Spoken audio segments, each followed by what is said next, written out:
এরে যুবক, কপাল ভালো কিন্তু পুরিয়া ফালাইলি নিজ হাতে। কেমন মায়ার নবী আমার, যেই নবীর ঘাম থেকে মেশকের ঘেরান পাওয়া যায়। ও গো নবীর উম্মতেরা,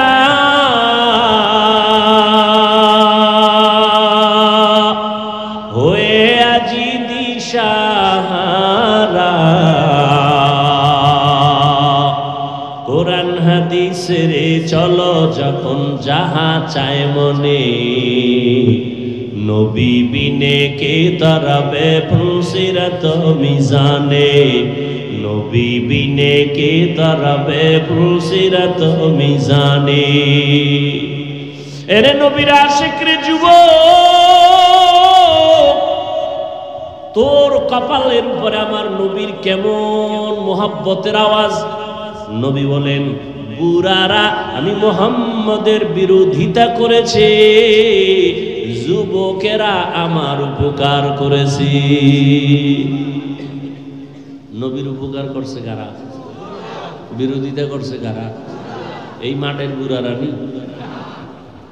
ওই সময়ের বুড়া আবু জাহিল নবীর দুশ্মন, আবু লাহাব বুড়া নবীর দুশ্মন, হ্যাঁ, ওতবা বুড়া নবীর দুশ্মন, সাহেবা বুড়া নবীর দুশ্মন, আর যুবকেরা নবীর বন্ধু না দুশ্মন? এ যুবক, লিখে রাখ, 2 থেকে 300, 400, 500 টাকাও যদি খরচ করা লাগে, একটা পেস্টুন বানাইয়া রাস্তার মোড়ে মোড়ে টানায় দিবি, কথাটা ভুলে যাবি না রে বাবা। আমার জীবনের একটা প্রিয় দাবি তোদের কাছে রেখে যাই যুবকদের।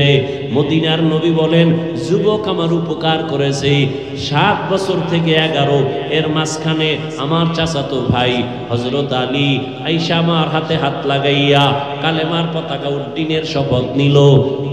11 বছরের হযরত আলী এতদিন ছিল চাচাতো ভাই, এখন হলো সাহাবী, কিছুদিন পরে হবে জামাতা। কি হবে?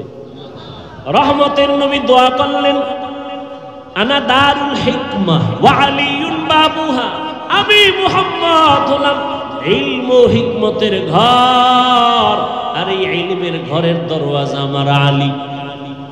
সুবহানাল্লাহ বলবেন। এলমেরা এজাজো গর্দন বেহিসাব, খলকে রাদা দন জওয়াবে বাসওয়াব, আপনা দারত দোস্তে খলকা জারেরা, নিস্তে ই খসলত একে দিনদারেরা। হযরত আলীর নবী এমন দোয়া দিছেন, আল্লাহ ইলমের ভান্ডার আলীর জন্য খুলে দিছেন। কেমন ভান্ডার আল্লাহ দিছেন আলীরে। হযরত আলী বলেন, যুবক ভালো করে লিখে রাখো, অন্তরে ঢুকাও। হযরত আলী বলেন, মান আল্লামানি হারফান ইনশাআ বাআ ওয়া ইনশাআ আতাকা, আমাকে একটা অক্ষর যিনি শিক্ষা দিয়েছেন সে আমার মাথার মুকুট, তার মূল্য কত? বলে হযরত আলী বলেন, চাইলে আমাকে গোলাম বানাইয়াও রাখতে পারেন, বিক্রিও করে দিতে পারেন, একটা অক্ষর যিনি শিখাইছেন তার এত মূল্য। বুঝনি রে যুবক বাবা, আজকে মেজাজ দেখাও শিক্ষকের সাথে, আছে না নাই? সাবধান, শিক্ষকের সাথে যারা বেয়াদবি করবি বিচার হবে মরার আগে। মরার পরে না আগে? আল্লাহর কাছে মাপ চাবি, ক্ষমা হবে না। কারণ শিক্ষক যদি ক্ষমা না দেয় আল্লাহ দিবেন না, কারণ এটা বান্দার হক।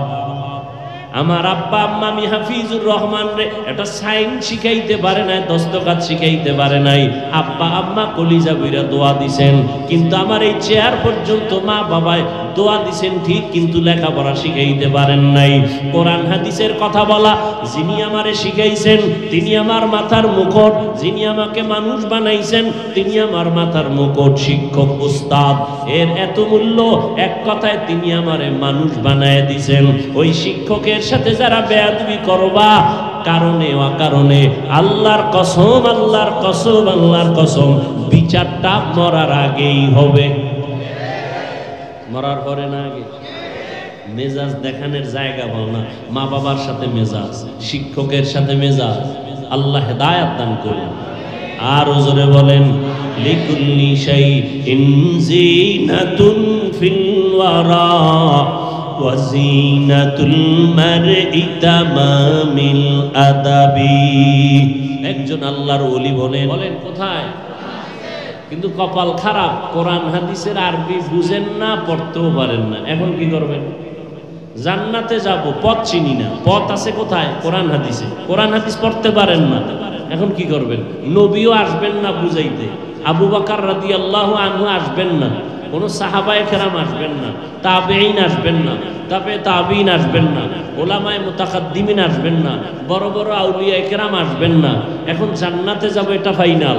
জান্নাতের সঠিক পথ আমার দরকার, এটাও আমি চাই। সঠিক পথ আছে কোরআন হাদিসে, কিন্তু কোরআনও পড়তে জানি না আরবি, হাদিসেরও আরবি বুঝি না। এখন উপায় কি? স্থায়ী সমাধান একমাত্র উপায়, কিয়ামত পর্যন্ত এই জাতি উলামায়ে কেরামের অনুসরণ করতে হবে। কোরআন সুন্নাহর আলোকে উলামায়ে কেরামকে মেনে চলতে হবে। যারা আলেমকে মানবে না, ফাসারাত দুনিয়া ওয়াল আখিরা, দুনিয়াও বরবাদ, আখিরাতও বরবাদ। এজন্য ইতিহাস আপনারা জানেন, রহমতের নবী, শেষ নবী, শ্রেষ্ঠ নবী। আমার নবী যেমন শেষ নবী, তেমন কথা বলেন না কেন? শ্রেষ্ঠ নবী না হলে শেষ নবী হতে পারে না, শেষ নবী না হলে শ্রেষ্ঠ নবী হতে পারে না। কিন্তু একজন আল্লাহর বান্দা, তিনি আর্টিকেল লিখেছেন, নাম বলবো না, অনেক শিক্ষিত লোকেরা তার নাম জানে, চিনে। তিনি লিখেছেন, নবীকে শেষ নবী হিসেবে শ্রেষ্ঠ নবী বলা মিথ্যা, নবীকে শ্রেষ্ঠ বলা যাবে না। ওই লোকটা মূলত কোরআন মানে, হাদিস মানে না, আহলে কোরআনের। আল্লাহ হেদায়াত দান করুন। তো শেষ নবী না হলে শ্রেষ্ঠ নবী হতে পারেন না, শ্রেষ্ঠ নবী না হলে শেষ নবী হতে, এটা ভিন্ন আলোচনা। সেই শেষ নবী, শ্রেষ্ঠ নবী মক্কা নগরীতে আসছেন কোন এক বছরের রবিউল আউয়ালে অথবা অন্য মাসে। 63 বছর হায়াত শেষ করে আবার নবী চলে গেলেন। আসা এবং যাওয়ার দিন সোমবার। কিবার নবী এসেছেন সুবহে সাদিকের সময়। রসুলের ইন্তেকাল হয়েছে 63 বছর পরে, চাশতের সময়, জহুরের আগে, সোমবার। কিন্তু রসুলের দাফন হয়েছে বুধবার দিন গিয়া তাহাজ্জুদের সময় রাতে। নবীজি আসলেন মক্কা নগরীতে। মক্কা নগরীর অবস্থা তখন কি ছিল আপনারা সবাই জানেন। জাহিলি যুগ, খারাপ ছিল। কত খারাপ! পৃথিবীর কোথাও এই পরিমাণ খারাপ মানুষ কোথাও ছিল না, মক্কার মানুষ যেই পরিমাণ খারাপ। প্রশ্ন বড় কঠিন। কামরাঙ্গীর চর, হাফিজ হুজুর রহমাতুল্লাহ আলাইহের প্রতিষ্ঠিত ফুলের বাগান, কথা ঠিক না? এখান থেকে কত ফুটন্ত গোলাপ গ্রাম ছড়িয়েছে গোটা বিশ্বময়, কথা ঠিক? আল্লাহ পাক আমাদের আকাবিরিনদের উজ্জ্বল নক্ষত্র হাফিজ হুজুরের মাকাম আল্লাহ পাক জান্নাতে আরো বাড়ায় দেন। তার রেখে যাওয়া সাজানো এই বাগানকে আল্লাহ আরো বেশি ছড়ায় দেন। আল্লাহ। আচ্ছা, মাদ্রাসার পাশে কারো বাড়িঘর আছে না নাই? আছে। অন্য দূরের মানুষ যতটুকু খারাপ হতে পারে, এখানে মাদ্রাসার কারণে পাশের মানুষ বেশি খারাপ হতে, এটা একটা নিয়ম যে না, মাদ্রাসা মসজিদ এর পাশের মানুষ খারাপ হতে, সারা দুনিয়ার মানুষ খারাপ হতে পারে, মক্কার মানুষ খারাপ কেমনে হয় বেশি? ঘর তো এটা পবিত্র বাইতুল্লাহ, দেখলেই সওয়াব। কিন্তু সেই বাইতুল্লাহর পাশের মানুষ কেন এত চরিত্রহীন, লম্পট হলো? এত খারাপ কেন? অন্যদের তুলনায় তো একটু কম খারাপ হবে। কিন্তু ইতিহাস বলে মক্কার মানুষ এত খারাপ, পৃথিবীর আর কোথাও এত খারাপ মানুষ ছিল না। কারণ কি? এত খারাপ কেন? আর যেই বাইতুল্লাহ দামি, এটা কি বাইতুল মুকাররমের মতনই? পৃথিবীতে কিছু আল্লাহ পাক জিনিস দিছেন, শুধু দেখবেন তাকায়া সওয়াব। তাকায় শুধু বাইতুল্লাহ দেখবেন সওয়াব, শুধু দেখবেন। মা বাবা চেহারার দিকে শুধু তাকায় থাকবেন সওয়াব। আল্লাহ পাকের কোরআন খুলে তাকায় দেখবেন সওয়াব। উলামায়ে আহলে হক আল্লাহর প্রিয় বান্দা দেখবেন সওয়াব। না গাঞ্জাখোর দেখবেন? বাইতুল্লাহ দেখবেন সওয়াব। আল্লাহর প্রিয় গোলাম উলামায়ে আহলে হক দেখবেন সওয়াব। আল্লাহর কোরআন দেখবেন সওয়াব। মা বাবার দিকে তাকাবেন সওয়াব। এত দামি একটা ঘর আল্লাহ জমিন বানায়া, আর কোনো বাসিন্দা এখনো বানান নাই। প্রথমে আল্লাহ একটা ঘর বানাইলেন বাইতুল্লাহ। ইন্না আউওয়ালা বাইতিন উযিআ লিন-নাসি লাল্লাযী বিবাক্কাতা মুবারাকাও ওয়া হুদা মুবারাকাও ওয়া হুদাল লিল আলামিন। আল্লাহ জমিন বানায় একটা প্রথম ঘর বানাইলেন বাইতুল্লাহ। হেদায়েতের ঘর, ইবাদতের ঘর, এটা বসবাসের ঘর না। কেন? কয় জমিন আল্লাহ বানাইছেন, এই জমিনের চিফ গেস্ট, প্রধান মেহমান শুধু মাটির সৃষ্টি মানুষ আল্লাহ পাঠাবেন। এখনো পাঠান নাই। প্রধান মেহমান জমিনে আসবেন মানুষ, আর এই মানুষের জন্য আল্লাহ ইবাদতের একটা ঘর বানাইলেন বাইতুল্লাহ মক্কা নগরীতে। আল্লাহ ইবাদতের ঘর বানাইলেন, বসবাসের ঘর আল্লাহ বানান নাই। কেন? কয় মানুষ যে চিফ গেস্ট আসবে সে ইবাদতের জন্য আসবে, বসবাসের জন্য আসবে না। মা খালাকুতুল জিন্না ওয়াল ইনসা ইল্লা লিয়াবুদুন। মা খালাকুতুল জিন্না ওয়াল ইনসি বাখা জুজ ইবাদত নিস্তে মাকসুদ আজ্জাহা। মানুষ আসবে কি জন্য? ইবাদতের জন্য। এজন্য ইবাদতের ঘরটা আগে বানায় দিয়েছেন বাইতুল্লাহ। তো মানুষ দুনিয়াতে আসবে ইবাদতের জন্য, বসবাস করবে কই? আল্লাহ বলেন আমার জমিনের চিফ গেস্ট মানুষ, আওলাদে আদম। আমি আল্লাহ মানুষ ইবাদতের জন্য পাঠাইলাম। এরা দুনিয়ায় গিয়া করবে আমি আল্লাহর ইবাদত, আর এরা বসবাস করবে যেখানে বানায় রাখছি আমি আল্লাহ জান্নাত। দুনিয়া ইবাদত, বসবাস কই? মরার আগে না পরে? মরার পরে। ওই জান্নাতটা এখান থেকে খরিদ করে নিতে হবে। এখান থেকে আল্লাহ আমাদের সবাইকে জান্নাত খরিদ করার তৌফিক দান করেন। খরিদ করতে হলে টাকা লাগবে, হ্যাঁ কিছু লাগবে তো, এমনি ভাইবেন।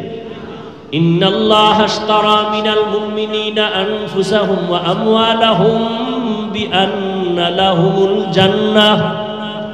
আল্লাহ বলেন আমি আমার প্রিয় বান্দাদের মধ্যে যারা মুমিন এদের জান আর মাল আমি কিনে নিয়েছি, বিনিময়ে জান্নাত দিয়েছি। আল্লাহ আমাদের জানমাল নিয়ে নিছেন, বিনিময় কি দিছেন? তাহলে জান্নাত যদি আমরা চাই, বিনিময়ে জানমাল আল্লাহর। কার? তাহলে আমার কাছে যে জান আছে, মাল আছে, এর মালিক কে? আল্লাহ হলেন আমার জানমালের মালিক। আমি জান্নাতের মালিক। আমি কিসের মালিক? জান্নাতের মালিক। দুনিয়ায় ইবাদত করে কাটাও, পরকালে আল্লাহ জান্নাত দিবেন। কেমন জান্নাত? যদি কামটা ঘটাইয়া যাইতে পারো, আজরাইল আইসা রূহটা নেওয়ার আগে আল্লাহ পাক জান্নাতের ছবিটা দেখায় দিবেন। আতিনা ফি দারে দুনিয়া না হাসান, আতিনা ফি দারে উকবা ইবনা হাসান ইয়া গিয়াসাল মুস্তাগীসিন ইহদিনা লাফতিখারা বিল উলুমে ওয়াল গিনা। যে কথাটা বুঝাইতে চাইতেছি, মক্কার ঘরটা দামি না? কেমন দামি? 1 রাকাত নামাজ পড়বেন 1 লক্ষ রাকাত নামাজের সওয়াব। একবার বাইতুল্লাহর এরিয়ায় ঢুকে বলবেন আল্লাহ, কয়বার? 1 লক্ষ বার আল্লাহ বলার সওয়াব পেয়ে যাবেন। সুবহানাল্লাহ। না প্রশ্ন ছিল, এত সুন্দর দামি ঘরের পাশের মানুষ এত খারাপ কেন? বলে কত খারাপ? কয় বাইতুল্লাহ এত দামি ঘর, 360টা মূর্তি ঢুকায় রাখছে, নারী আর পুরুষরা তাওয়াফ করে উলঙ্গ। কেন? কয় আমরা যে কাপড় চুপুর পইরা কত মিশা কথা কই, কত আকাম করি, এডি নিয়া বাইতুল্লাহ কেমনে যাই লজ্জা, এজন্য সব কাপড় ফেলে দাও। বুঝেন না? পাগড়ির ফজিলত শুনে লুঙ্গি খুলে পাগড়ি বানলে এরম হয়ে গেছে। এত সুন্দর ঘর বাইতুল্লাহ, দামি ঘর, আমরা যে বস্ত্র পরি, কাপড় পরি, এটা তো কইরা কত অন্যায় করি। এই অন্যায় পরিহিত কাপড় নিয়ে বাইতুল্লাহ যাওয়া যাবে না। তারা এতটা খারাপ কেন? এর সংক্ষেপ জবাব হলো, এই মানুষগুলো খারাপ হওয়ার পেছনে একমাত্র কারণ তাদের কোনো মুরব্বি নাই। কি নাই? মুরব্বি নাই। মুরব্বির দরকার আছে না নাই? ছেলে লেখাপড়া কইরা শিক্ষিত কুলাঙ্গা, কি শিক্ষিত ছেলে লেখাপড়া কইরা এখন বন্ধু আর বান্ধবীর অভাব নাই। বিয়ে পাশ করার আগে বিয়া পাশ হয়ে গেছে। বিয়ে পাশ হওয়ার আগে কি বিয়া পাশ হয়ে গেছে। বন্ধুর সাথে লাইন করে একটা মেয়েকে চয়েস করে ফেললো। মেয়েটাকে বন্ধু বান্ধব নিয়ে দেখতে গেল মেয়ের বাবার বাড়ি। আপন মা বাবাকে জানায় না। মুরব্বী এগো জিগাইয়ার কি হবে? আমার আব্বা আম্মা দস্তখত দিতে পারে না, মূর্খ। আমি তো শিক্ষিত সন্তান। ওই মূর্খ মা বাবারে জিজ্ঞাসা করে কোনো লাভ হবে না। কিন্তু মুরব্বীর দোয়া তোমাকে এই পর্যন্ত নিয়ে আসছি। हकीकत से तू दुनिया बेखबर है, दुनिया की नुमाइश पर नजर है। नमी गुयम के आज दुनिया जुदा बाश, बहर कारी के बाशी बा खुदाबाश। मुरब्बी लागबे नी? আল্লাহ কয় লাগবে, আপনি লাগবে না পাইলেন কই? শুরুতেই কিন্তু বলছি নবী আসবেন না, সাহাবায়ে কেরাম আসবেন না। আসবেন? তাহলে জান্নাতের পথ কেমনে চিনব? আমি তো কোরআনও পড়তে পারি না, আলহামদুও পারি না, বিসমিল্লাহও পারি না, ওযুর দোয়াও পারি না, সালামটা পারে না। কপাল এত খারাপ, সালাম দিতে পারে না। বিএ পাস, আইএ পাস, সালাম আসসালামু আলাইকুম, এই দুইটা শব্দ শিখতে কি মাদ্রাসায় যাওয়া লাগে? এই শব্দটা শুদ্ধ করে পারে না। দুনিয়ার সব পারে, আসসালামু আলাইকুম পারে না। সালাম দে স্টাইল করে সালামাইকুম, মানে তোর উপরে আল্লাহর লানত গজব। হে আবার ঘুরা একা ওয়ালাইকুম, তোর উপরেও। কপাল বড় খারাপ। কোরআন হাদিস বুঝবে দূরের কথা, আসসালামু আলাইকুম বলতে পারে না। আবার নাস্তিক একটা ঢাকার শহরে বয়া আওয়াজ দেয়, শুদ্ধ কইরা সালাম দেওয়া জঙ্গির পরিচয়। আরো জোরে, জিন্দেগি মে বন্দগি তু কর নাহি, जिंदगी में बंदगी तू कर नहीं, जिंदगी बे बंदगी शर्मिंदा है, जिंदगी बे बंदगी शर्मिंदा है। একজনে আলেমের বিরুদ্ধে লেখছে, ভালো করছে না খারাপ? এই লেখাটা পাইয়া যে খুশি, ও খারাপ, ও কি লেখা যে অন্যায় হইল, যে লেখা পাইয়া খুশি তারও সেই একই অন্যায় হবে। আল্লাহ হেদায়াত দান করুন। दुनिया में हो दुनिया का तलबगार न हो, बाजार से गुजर हो खरीदार न हो,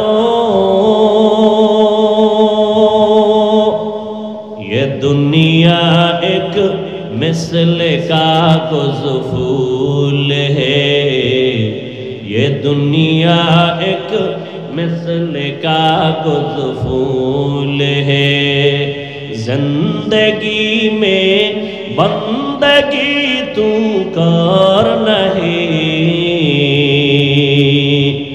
जिंदगी में बंदगी तू कर नहीं, जिंदगी बे बंदगी शर्मिंदा है, जिंदगी बे बंदगी शर्मिंदा है। কি কথাটা বলতেছিলাম মনে আছে কি?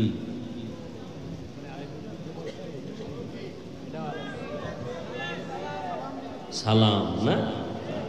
তো যে কথা বলতেছিলাম, সালাম যে পারে না সে কোরআন বুঝবে কেমনে, হাদিস বুঝবে কেমনে?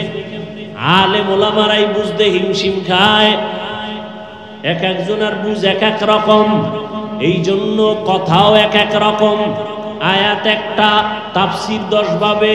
কেন সবার মেধা একভাবে না? সবার মেমোরির জিবি এক না। সবার মেমোরির জিবি কি এক নি? সাইজ এক। 8 GB মেমোরির সাইজ, 1 GB মেমোরির সাইজ সব এক। ডিজাইনও কি? ভেতরের কারবার এক নি। জমিনে সব মাথা এক, ভেতরের জিবি কিন্তু এক না। কারো 1 GB, কারো 2 GB, কারো 3, কারো 8। কিন্তু জিবিরও একটা সীমানা আছে, বুঝেন নাই? আল্লাহ পাক দুনিয়ার মানুষের নবীকে পাঠাইয়া জানাইলেন, মক্কার মানুষ মুরব্বি হারা, ঈসা নবী চলে গেছেন, এখন আর কোন নবী নাই, সর্বশেষ আমার নবী আসবেন। মাঝখানে মুরব্বি হারা উম্মত বেপরোয়া হয়ে গেছে। যেই গরুটার গলায় রশি নাই, ও ডানে বামে যা পায় তাই খায়, নিজেরটাও খায় পরেরটাও খায়, ঠিক নেই? রাস্তায় কুত্তা ঘোরে অভাব নাই, একটা কুকুরের কোনো দাম নাই, কিন্তু যেই কুকুরের গলায় মালিকের শিকল লাগানো, ওই কুকুরের দাম। খোলা আকাশে 100,000 পাখি উড়ে, কোনো পাখির দাম নাই, মালিকের খাঁচায় যেই পাখিটা আটকানো, ওই পাখির কি দাম? জমিনে বান্দার অভাব নাই, ওই বান্দাগুলোর কোনো দাম নাই। যেই বান্দা কালেমার রশি গলায় লাগাইয়া বলে আমার আল্লাহ ছাড়া কেউ নাই, এই বান্দার মূল্য এত বেশি, এত বেশি, ফেরেশতাদের থেকেও আল্লাহর কাছে মূল্য বেশি। এজন্য আমি মুরব্বির কি দরকার? আল্লাহ নিজে বলেছেন, আমি আয়াত পড়েছিলাম, ইয়া আইয়ুহাল্লাযীনা আমানুত্তাকুল্লাহ, ও মুমিনেরা আল্লাহকে ভয় করো, ওয়া কুনু মা'আস সাদিকিন, এই জমিনের মধ্যে যারা সত্যবাদী তাদের বন্ধু হইয়া থাকো। হাদিস পড়েছিলাম সংক্ষেপ, নবী বলেন, মান তাওয়াযা লিল্লাহ রাফাআহুল্লাহ, আল্লাহর নবী বলেন, যে নিজেকে ছোট মনে করে চলবে আল্লাহর জন্য, আল্লাহ তার মর্যাদা বাড়ায় দিবেন।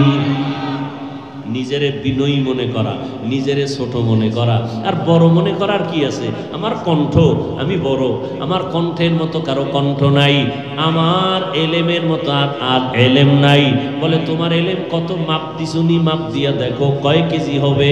যত এলেমের বাহাদুরি করো না কেন, আমার মতো বক্তা কেউ নাই, আমার মতো খতিব কেউ নাই, আমার মতো মুফতি কেউ নাই, আমার মতো মুহাদ্দিস কেউ নাই, নাই নাই নাই নাই। আনা খায়রুম মিনহু, আমি তার চেয়ে ভালো, আমি তার চেয়ে ভালো, আমি তার চেয়ে ভালো। এ শয়তানের স্লোগান, এটা মুমিনের স্লোগান হতে পারে না। তুমি কত ভালো, কত বড়। কয় বড় বড় যতই বলি, আমি আল্লাহর কসম খেয়ে বলি, যত বড় মুহাদ্দিস দাবি করি না কেন, শাহ ওলিউল্লাহ মুহাদ্দিসের সমতুল্য হতে পারবে না।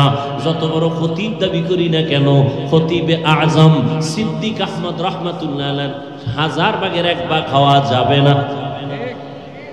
এরে আল্লাহর গোলাম, সব উলামায়ে কেরামের ইলম যদি এক জায়গায় ওজন দেওয়া হয়, সাহাবায়ে কেরামের সমান হবে নি? হবে। আসহাবী কান নুজুম, রহমতের নবী বলেন, আমার এক একটা সাহাবীর দাম কত জানো? আকাশের নক্ষত্রের সমতুল্য। আমি মুহাম্মদের আদর্শটাও যেমন সুন্নাত, আমার সাহাবাদের আদর্শটাও তেমন সুন্নাত। ও দুনিয়ার উম্মতেরা, আমার সাহাবাদের এত দাম, আল্লাহ নিজে খুশি হইয়া বলেন রাদিয়াল্লাহু আনহুম ওয়া রাদু আন, আমিও তাদের উপরে রাজি, তারাও আমি আল্লাহর উপরে রাজি। সাহাবায়ে কেরামের ইলমের সমান হবে না। সমস্ত সাহাবাদের ইলম যদি এক জায়গায় করা হয়, রহমতের নবীর সাথে কোনো তুলনা। এবার রহমতের নবীর ইলম কত? নবী খুশি হইয়া বলেন উতিতু ইলমাল আউয়ালিনা ওয়াল আখিরিন, আল্লাহ আমাকে আউয়াল আখিরের ইলম দান করেছেন। আদম নবীরে যা দিবেন আল্লাহ সেটাও আমারে দিবেন, মূসা নবীরে যা দিবেন আল্লাহ সেটা আমাকেও দিয়েছেন, ঈসা নবীকে যা দিবেন আমাকেও সেটা দিয়েছেন। এক কথায় সব ইলমের মজমুআ, সব ইলমের সমষ্টি আল্লাহ আমি একা মুহাম্মদের দিয়েছি। সুবহানাল্লাহ। না আসবে কেমনে? ফজর পড়েন নাই, জোহর পড়েন নাই, আসর পড়েন নাই, মাগরিব পড়েন নাই, এশা পড়েন নাই, বিড়ি টেনে ঢুকছেন, সুবহানাল্লাহ আইব কেমনে? আহা এরে যুবক, কপাল ভালো কিন্তু পুরিয়া ফালাইলি নিজ হাতে। ওই আবু জাহাল 13 বছর আমার নবীকে দেখলো, বয়ান শুনলো, কপাল খারাপ, কালেমা পড়লো না। কে? যেই নবীর একবার দেখলে পেটের ক্ষুধা নিবারণ হয়ে যায়। কেমন মায়ার নবী আমার, যেই নবীর ঘাম থেকে মেশকের ঘেরান পাওয়া যায়। ও গো নবীর উম্মতেরা,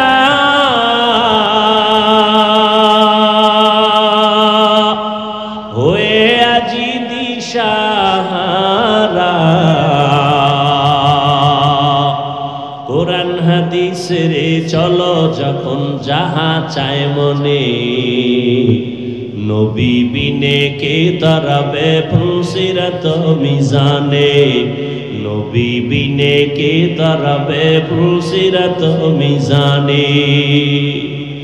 এরে নবীর আশিক রে যুবক, তোর কপালের উপরে আমার নবীর কেমন মোহাব্বতের আওয়াজ। নবী বলেন বুড়ারা আমি মুহাম্মদের বিরোধিতা করেছে, যুবকেরা আমার উপকার করেছে। নবীর উপকার করছে কারা? বিরোধিতা করছে কারা? এই মাঠের বুড়ারা নি। ওই সময়ের বুড়া আবু জাহিল নবীর দুশ্মন, আবু লাহাব বুড়া নবীর দুশ্মন, হ্যাঁ, ওতবা বুড়া নবীর দুশ্মন, সাহেবা বুড়া নবীর দুশ্মন, আর যুবকেরা নবীর বন্ধু না দুশ্মন? লিখে রাখ, 2 থেকে 300, 400, 500 টাকাও যদি খরচ করা লাগে, একটা পেস্টুন বানাইয়া রাস্তার মোড়ে মোড়ে টানায় দিবি, কথাটা ভুলে যাবি না রে বাবা। আমার জীবনের একটা প্রিয় দাবি তোদের কাছে রেখে যাই যুবকদের। মদিনার নবী বলেন যুবক আমার উপকার করেছে 7 বছর থেকে 11, এর মাঝখানে আমার চাচাতো ভাই হযরত আলী আয়েশা আমার হাতে হাত লাগাইয়া কালেমার পতাকা উড্ডীনের শপথ নিল। 11 বছরের হযরত আলী এতদিন ছিল চাচাতো ভাই, এখন হলো সাহাবী, কিছুদিন পরে হবে জামাতা। কি হবে? রহমতের নবী দোয়া করলেন, আনা দারুল হিকমাহ ওয়া আলিয়ুন বাবুহা, আমি মুহাম্মদ হলাম ইলম ও হিকমতের ঘর, আর এই ইলমের ঘরের দরওয়াজা আমার আলী। সুবহানাল্লাহ বলবেন। ইলমেরা ইজাজু গরদান বেহিসাব, খলকেরা দান জওয়াবে বাসওয়াব, হক না দারত দোস্তে খলকা জারেরা, নিস্তে ই খসলত একে দিনদারেরা। হযরত আলীর নবী এমন দোয়া দিছেন, আল্লাহ ইলমের ভান্ডার আলীর জন্য খুলে দিছেন। কেমন ভান্ডার আল্লাহ দিছেন আলীরে। হযরত আলী বলেন, যুবক ভালো করে লিখে রাখো, অন্তরে ঢুকাও। হযরত আলী বলেন, মান আল্লামানি হারফান ইনশাআ বাআ ওয়া ইনশাআ আতাকা, আমাকে একটা অক্ষর যিনি শিক্ষা দিয়েছেন সে আমার মাথার মুকুট, তার মূল্য কত?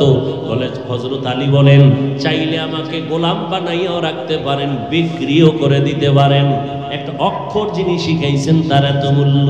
বুঝনি রে যুবক বাবা, আজকে মেজাজ দেখাও শিক্ষকের সাথে,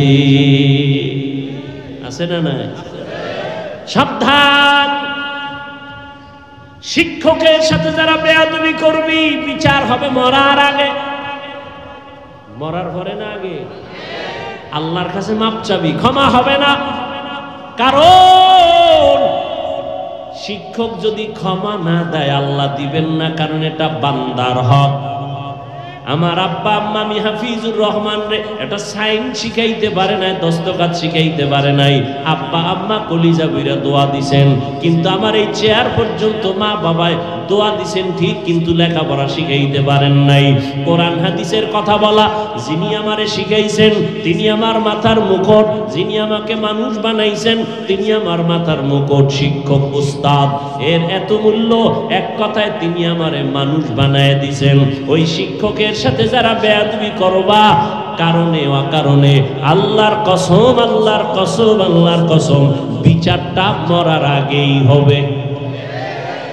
মরার পরে না আগে? মেজাজ দেখানোর জায়গা পাও না। মা বাবার সাথে মেজাজ, শিক্ষকের সাথে মেজাজ, আল্লাহ হেদায়েত দান করুন।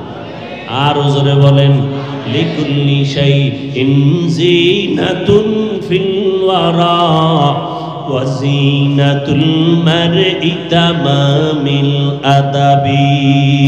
একজন আল্লাহর ওলি বলেন, প্রত্যেকটা ভালো জিনিসের সৌন্দর্য আছে। মানুষের সৌন্দর্যের নাম হলো আদব। মানুষের সৌন্দর্যের নাম কি? এই জন্য নবীর হাদিস পড়ছি, যে ব্যক্তি নিজেরে ছোট বানায় রাখে আল্লাহ তার মর্যাদা বাড়ায় দেয়, নাকি? তাহলে নবীজির এলেম কত মনে আসেনি? আর আমি কথা বলেন না কেন? নবী বলেন, আমাকে আউয়াল আখিরের এলেম দান করেছেন। আল্লাহ কয়, ও নবী আপনি এত খুশি, অনেক পেয়ে গেছেন। হ্যাঁ অনেক পেয়ে গেছেন, আউয়ালেরটাও পাইছি, আখিরেরটাও পাইছি, মাঝখানেরটা পাইনি, পাইছি, সব পেয়ে গেছেন। নবী খুশি না বেজার? আল্লাহ কি কয় জানেননি? ও নবী আপনি তো মনে করেন অনেক পেয়েছেন, আপনি জানেননি আমি কি পরিমাণ দিছি। মা উতিতুম মিনাল ইলমি ইল্লা কালিলা, আমি ইলমের সাগর থেকে সামান্য একটু ইলম আপনাকে দিয়েছি। নবী কয় সব পাইছি। আল্লাহ কি কয়? আল্লাহ জবাব দেন, মোনাজাত দিয়ে দিই। বুঝেন এই কথাগুলো দরকার আছে না নাই? খুব বুঝেন ভালো করে। খালি আমি ভাব, এই ভাব কমান। নবী কয় সব পাইছি, আল্লাহ কি কয়? সামান্য। আমি উদাহরণ এভাবে দিই, আমার পকেটের ভিতরে 1 লক্ষ টাকার একটা বান্ডিল আছে। কত? এটা আমি জানি, আর কেউ? আমাকে একজন এসে বলে, হুজুর আমারে 1000 টাকা দেন, আমি খুব অসহায়, আমি তারে 5000 দিছি। খুশি না বেজার? চাইছে কত? পাইছে কত? খুশির ঠেলায় লাভ দিয়া লঙ্গি সিরিয়ালেস। খুশি। এত লাফাও কেন? অনেক পেয়েছে। চাইছো কত? 1। পাইছো কত? 5। তো অনেক পেয়েছে। আমি কই আমার কাছে যা আছে তুমি পেয়েছো অনেক, না আমার পকেটে যেই পরিমাণ টাকা আছে সেই হিসেবে তোমাকে আমি সামান্য দিয়েছি। ইলমে রা'জাজু করদন বেহিসাব খলকে রাদা দন জওয়াবে বাসওয়াব। যেই নবীর কোনো তুলনা নাই, জ্ঞানের কোনো তুলনা নাই, ইলমের কোনো তুলনা নাই, তাকওয়ার কোনো তুলনা নাই, ইখলাসের কোনো তুলনা নাই, আমলের কোনো তুলনা নাই, ইহসানের কোনো তুলনা নাই। রহমতের নবী এতটা আল্লাহ তাকে সম্মান দিলেন, এতটা মর্যাদা দিলেন, সেই নবীও বারবার মুনাজাত করে দোয়া করে, আল্লাহুম্মা জাআলনি ফি আইনি সাগীরা ওয়া ফি আয়ুনিন নাসি কাবীরা। ও দয়ার মালিক, আমাকে তুমি ছোট বানায় রাখো, আমার নজরে ছোট বানায় দাও, উম্মতের নজরে মর্যাদা বাড়ায় দাও। আমি যেন কখনো অহংকার বশত হইয়া বলি না আমি বড়, আমার মতো ইলমওয়ালা কেউ নাই, আমার মতো আমলওয়ালা কেউ নাই, আমার মতো তাকওয়াওয়ালা কেউ নাই, আমার মতো বড় ডিগ্রিদারি কেউ নাই। বলে তুমি যত বাহাদুরি করো না কেন, সাহাবাদের সমান হতে পারবা না, মুজাদ্দিদ আলফে সানির সমান হতে পারবা না।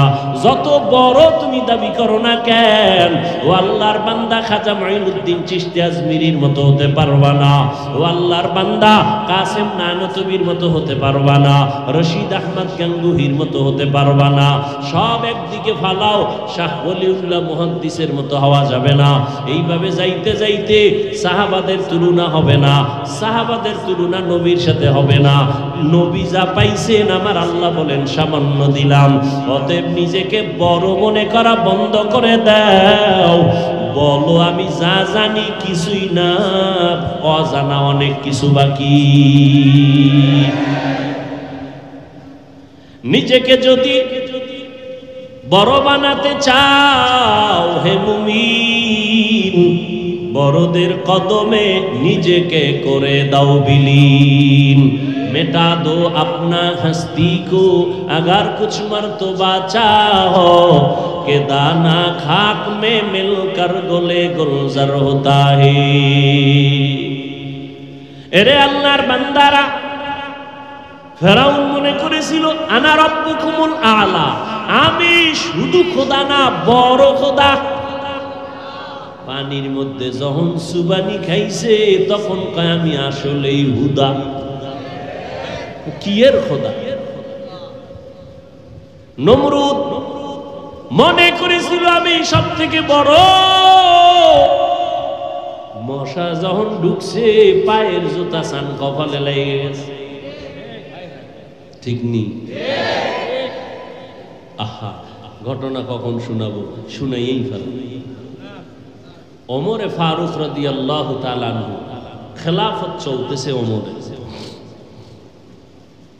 অর্থ মন্ত্রণালয়ের দায়িত্ব, বাইতুল মালের জিম্মাদার তখন বানায় দিলেন আবু উবাইদা ইবনুল জাররাহ রাদিয়াল্লাহু তাআলা আনহুকে।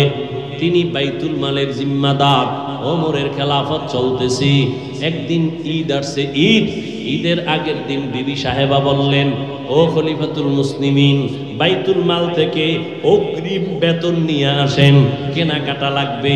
যদি আপনার আমার লাগবে না, সন্তানের লাগবে, টাকা দরকার। ওমর চিঠি লিখলেন আবু উবাইদা ইবনুল জাররাহ রাদিয়াল্লাহু আনহুর কাছে চিঠি লিখলেন, আমার অগ্রিম বেতন 1 মাসের দিয়া দাও। আবু উবাইদা ইবনুল জাররাহ চিঠি পাইয়া কান্না শুরু করলেন। তিনি আবার পাল্টা চিঠি লিখলেন ওমরে ফারুক খলিফাতুল মুসলিমিনের কাছে, খলিফাতুল মুসলিমিন, আপনার বেতনটা আমি অগ্রিম দিব। আমার 2টা প্রশ্নের জবাব আগে দিতে হবে।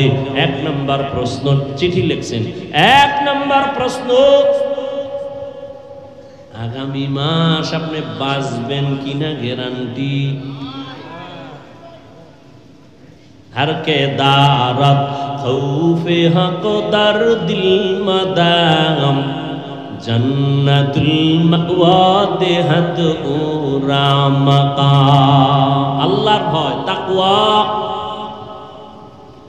আল্লাহর ভয় তাকওয়া। আবু উবাইদা ইবনুল জাররাহ ডাকলেন, অগ্রিম 1 মাসের বেতন যে চাইলেন আমাকে জবাব দেন, আগামী 1 মাস আপনি বাঁচবেন তার গ্যারান্টি আসেনি? কথা বলেন না কেন? বুঝেন আমার কথা, বুঝেন? কয় প্রশ্ন? কয়টা করছে? দ্বিতীয় প্রশ্ন, আপনি খেলাফতে আজকে আছেন, রাষ্ট্র পরিচালনার দায়িত্বে আপনি যে আজকে আছেন, আগামী মাসে জনগণ আপনাকে রাখবেনি? কথা বুঝেন? আপনি যখন ক্ষমতায় বসে আছেন, আগামী মাস পর্যন্ত ক্ষমতায় ভাবলি আপনারা রাখবেনি না হেলিকপ্টারে ভাড়ায় দিবে? কি হায় হায় হায়, বড় কঠিন। 2 প্রশ্নের জবাব আপনি দিবেন। ওমর চিঠি পাইয়া হাউমাউ করে কান্না শুরু করলেন আর দোয়া করলেন, হে মালিক, আবু ওবায়দা ইবনুল জাররার মাকাম বাড়ায় দাও। এর নাম কি? তাকওয়া। এত বয়ান, এত বয়ান, এত বয়ান, এত বয়ান, তাবলীগওয়ালাদের বয়ান, পীর সাহেবদের বয়ান। ও যুবক, ভালো করে মনে রাখি, ওরে যুবক, লাইনে বেলাইনে তো কম দৌড়াইলি না রে বাবা, রং বেরঙের ঘোড়া দৌড়াইলি জীবনে। যত বন্ধু বান্ধব পাইছো শুনেলা ওই কথা যেটা লিখতে কইছি, মনে আসেনি? রাস্তার মোড়ে মোড়ে টানাবি। একটা যুবক যদি টানাইতে পারো, সেজদায় যাইয়া তোর জন্য কলিজা বইরা ভোর রাত্রে দোয়া করবো। আর কথাটা আমি কসম খাইয়া বলবো যে এত গ্যারান্টি কথা, 3 বার কসম খাবো, ওয়াল্লাহি বিল্লাহি তাল্লাহি, আল্লাহর কসম 1 বার, আল্লাহর কসম 2 বার, আল্লাহর কসম 3 বার। এবার কথাটা বলতেছি, জীবনে বহু বন্ধু পাইছো, বান্ধবী পাইছো, 3 বার কসম খেয়ে বললাম, এই সব বন্ধু বান্ধবী, নেতা নেত্রী সব হলো ধান্দাবাজ, সব হলো স্বার্থপর। আল্লাহর কসম, তোর মৃত্যু পর্যন্ত একমাত্র শুধুমাত্র কেবলমাত্র ভেজাল মুক্ত নিঃস্বার্থ তোর কলিজার আপন বন্ধু হলো উলামায়ে আহলে হক। এটা লিখে টানায় দিবি। দুনিয়ার সব বন্ধু ধান্দাবাজ, স্বার্থপর, একুরেট পিওর বন্ধু নিঃস্বার্থ উলামায়ে কেরাম, লিখে টানায় দিবি। এবার তুই বুঝতে হইব যে আসলে এটা কেমনে। এবার বুঝ, বুঝেরই অভাব। কিসের অভাব? আমি বুঝছি টুপির মধ্যে বরকত, জীবন যাবে টুপি ফালাবো না। তোরে পাও দইরা বুঝাইতেছি, তুই বোঝো না, এই জন্য তুই টুপি মাথায় দিতে চাও না। আমি টুপি মাথায় না দিলে লজ্জা লাগে, তোমার টুপি দিতে লজ্জা লাগে। বুঝ, আমি দাড়ি কাটতে লজ্জা পাই, তুমি দাড়ি রাখতে লজ্জা পাও। তাবলীগওয়ালারা পাও ধরে দাড়ি রাখো, পীর সাহেবরা পাও ধরে দাড়ি রাখো, ওলামায়ে কেরাম পাও ধরে দাড়ি রাখো, দাড়ি লম্বা করো। জুমার খতিব বলে দাড়িটা লম্বা করো। বুঝ নাই, বুঝ হয় না। আমি দাড়ি কাটতে চাই না, তুমি রাখতে চাও না। আমি মসজিদে ঢুকতে আরাম, না ঢুকলে লজ্জা, তোমার মসজিদে ঢুকতে লজ্জা। আমি পর্দা করতে না করলে লজ্জা লাগে, তোমার পর্দা করতে লজ্জা লাগে। অথচ তুমি মুসলমান, আমিও মুসলমান। তোমার আমার আল্লাহ নাকি আলাদা? তোমার আমার নবী, তোমার আমার ধর্ম, তোমার আমার কালেমা, তোমার আমার কোরআন, তোমার আমার কাবা আলাদা। দুনিয়াতে আসছি সিস্টেমও নাকি কামরাঙ্গীর চরের মানুষগুলো লঙ্গি পরে আসছেন। বিদায়বেলা কাফনের সংখ্যা হবে 1। আমি বক্তার জন্য 3 কাফন, আপনি শ্রোতার জন্য 3 কাফন। আমার সম্মানে কেউ একটা কাফন বাড়াইয়াও দিবে না। আপনি গরিব রিক্সা ড্রাইভার মরে গেলে একটা কাফন কেউ কমাইয়াও দিবে না। আমারও 3 কাফন, আপনারও 3 কাফন। মহিলাদের হবে 5 কাফন, কালার হবে আলাদা। হুজুরদের কাফনের কালার একরকম, আপনাদের কাফনের কালার আর এক রকম। হ্যাঁ, তাহলে কাফন হবে সব এক, কিন্তু উপরে লেখা থাকবে বড় হুজুরের লাশ। হ্যাঁ, তাহলে আজকে আমি বড় হুজুর, আমি বক্তা, আপনি শ্রোতা, কত ভাব। আপনি ডাক্তার, আমি রোগী, কত ভাব। যত ভাব দেখাও রে মুমিন, সাদা কাফনে যেদিন প্যাকেট হবি সব ভাব বন্ধ হয়ে যাবে। এরে নবীর আশিক, কি সমস্যা? এই বৃষ্টিতে এই অবস্থা, তা তো কুমিল্লা, ফেনী, নোয়াখালীর তুফান হওয়া দরকার। দেখছেন, এই হলো ইমানের হালাত। এখন যদি হাতটা উঠাইয়েই ফালাই তো সব শেষ। লা ইলাহা ইল্লাল্লাহ, লা ইলাহা ইল্লাল্লাহ।